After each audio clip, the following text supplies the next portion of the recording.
In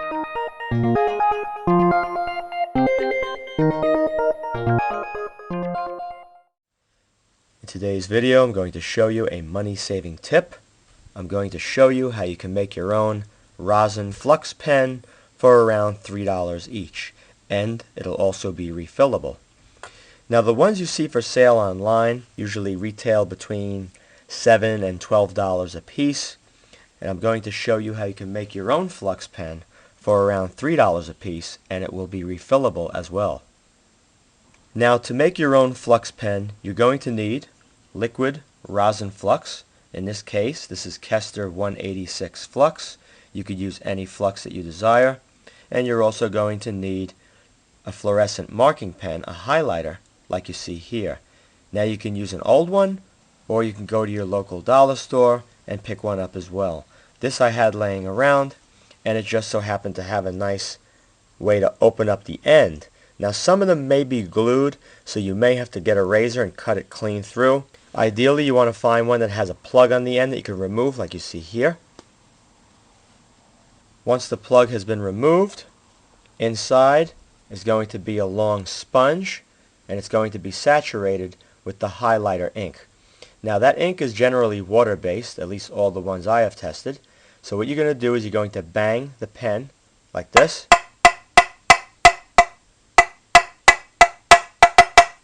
And you can see it popping out. Cut my nails off, unfortunately. Alright. You're going to pull out something that looks like this. It may have plastic around it like this one, or it may not. The next thing you're going to have to do is flush it thoroughly with a garden hose until the water runs crystal clear and the cotton turns white. Now, this is a look at the inside. If you look straight down, I don't know if you could, I don't want to make it blurry.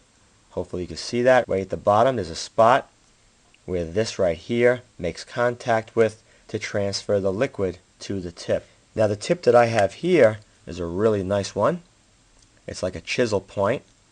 I got this nice point here for applying flux with using just the tip. Or if I wanted to go over a whole trace, I can hold it like this, and I could just go like that. You're going to have highlighter ink inside the end here, so you're going to want to keep jetting this with your garden hose until the water runs clear, just like you did with this one here. This will all turn white. You can also fill this with water, and then you could blow hard with your mouth against this, and it'll force all the color out. Make sure both of these dry thoroughly. Once they're dry, then you can go on to the next step. Now, when you go to fill it, it's very simple.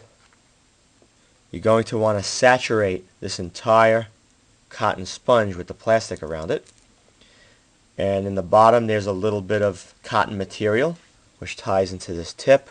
So I'm going to put some in the bottom first. Alright. Good. You can see it going in right now, flowing in nicely. The next thing I'm going to do is slide this in, push it all the way down. Once you make sure that the insert is slid all the way down, making contact with the tip, then you're going to fill up that sponge material until it's well saturated. Then you can put the cap back on and you'll be good to go. So let me start filling this up.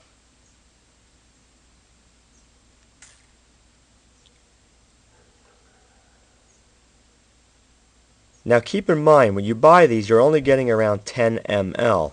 Once the absorbent material inside the highlighter pen has been well saturated with rosin core flux, you can then reinstall the plug on the highlighter pen. If you don't have a plug and you cut yours, make sure you put some clear tape, wrap it around securely so air cannot enter. During the filling process, you may lose a little bit from the end. That's normal. Once the cap is on, it will stop.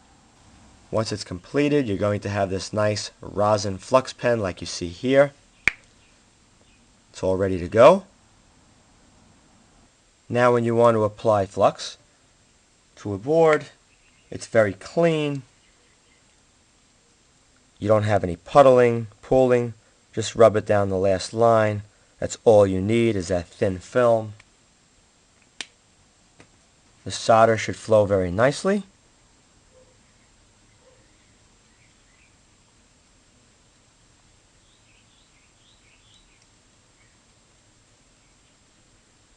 And as you see, it works extremely well. This pen will also come in very handy for reflowing as well. And nicely. If you enjoyed this video, please rate it a thumbs up, subscribe, and post links to this video on other websites and blogs. Also be sure to check out my other videos as well. Thank you very much for watching.